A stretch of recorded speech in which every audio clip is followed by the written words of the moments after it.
Just listen to this for a moment. Now, this isn't from some obscure anti-Allied leaflet. No, this is from The Economist, published on December 30th, 1944. Can you believe that? Just as victory in Europe seemed right around the corner, the great Anglo-American alliance was, well, secretly falling apart at the seams.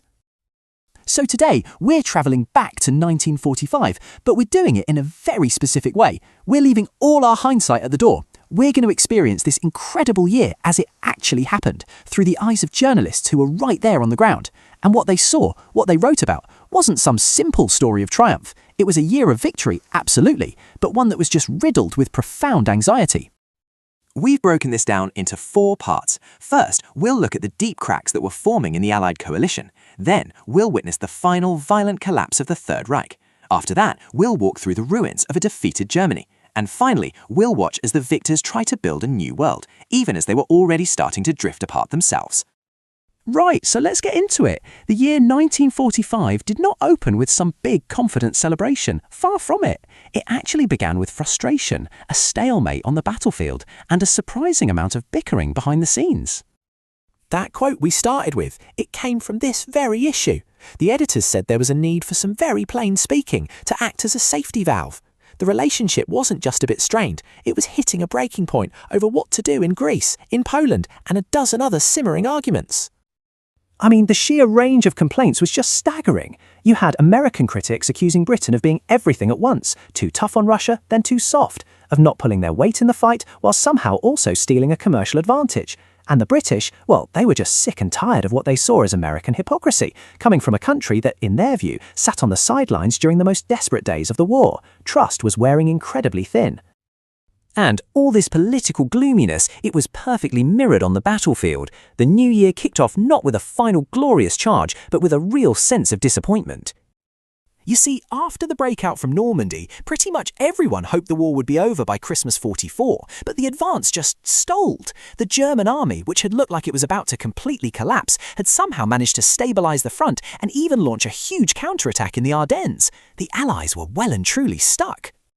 And The Economist made this absolutely crucial point. The Allies were actually accidentally helping the enemy.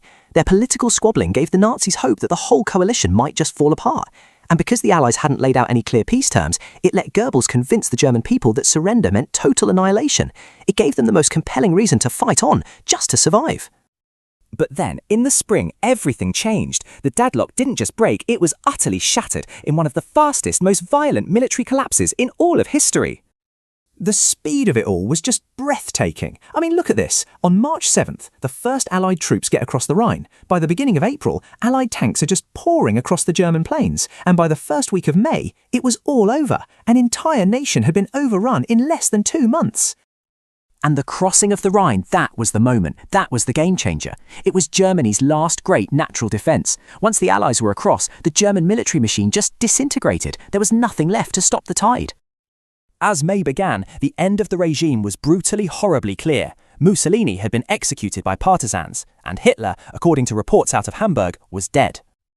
And this was no heroic Wagnerian last stand. No, the Nazi leadership just dissolved in a frenzy of score-settling, suicides and desperate attempts to flee. As the magazine put it, it was a gangster's end. Total, squalid and pathetic. So, victory was achieved. The war in Europe was finally over, but that moment of triumph was immediately followed by a chilling, confusing and brand new reality. The fighting had stopped, sure, but what was left in its place? Well, the answer was a void, a human catastrophe on a scale that's almost impossible to wrap your head around. To try and understand this, let's follow a special correspondent for The Economist who travelled into Bavaria in June 1945, just a few weeks after the surrender. He described the journey as being like something out of a dream. This right here is the heart of what he saw. German society hadn't just been defeated, it had effectively ceased to exist. The entire nation had dissolved into millions of isolated individuals, each one just consumed by their own private fears and worries. There was no Germany left, only Germans. Our correspondent noted 4 key things. First, that feeling of atomization we just talked about. Second, a huge psychological shift where Germans suddenly saw themselves purely as victims, conveniently forgetting their role as accomplices. Third, the roads were just a chaotic torrent of humanity, surrendered soldiers, refugees, liberated slave labourers, camp survivors, and finally, the Allied military government had banned all political activity, creating a total political vacuum. And it was into this vacuum that the victors now had to step, facing the enormous task of building a new world order, all while their own alliance was visibly cracking. So, in July, you have the big three leaders meeting at Potsdam, just outside the ruins of Berlin. They were no longer just war leaders, now they were the architects of the peace, and their blueprints for the future couldn't have been more different. This is how The Economist framed the central conflict that was about to define the next 50 years. On one side, America, representing the completely unplanned society. On the other, the Soviet Union, the completely planned.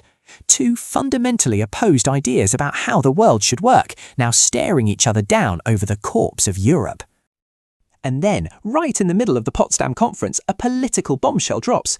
The results of the British general election come in, and Winston Churchill, the man who embodied the fight against Hitler, was unceremoniously voted out of office. A new Labour government took power, adding yet another layer of uncertainty at this incredibly critical moment. Then, just 2 weeks later, a new and terrible force entered the world stage. The atomic bombs fell on Japan, bringing the Second World War to its final shuddering end. A terrifying new chapter in human history had begun. The war was won, but that victory, delivered by a weapon of unthinkable power, didn't bring peace of mind. It ushered in a whole new age of anxiety, a new set of fears for a world that had only just survived the old ones. The year of victory was also, it turns out, the year the Cold War and the atomic age truly began.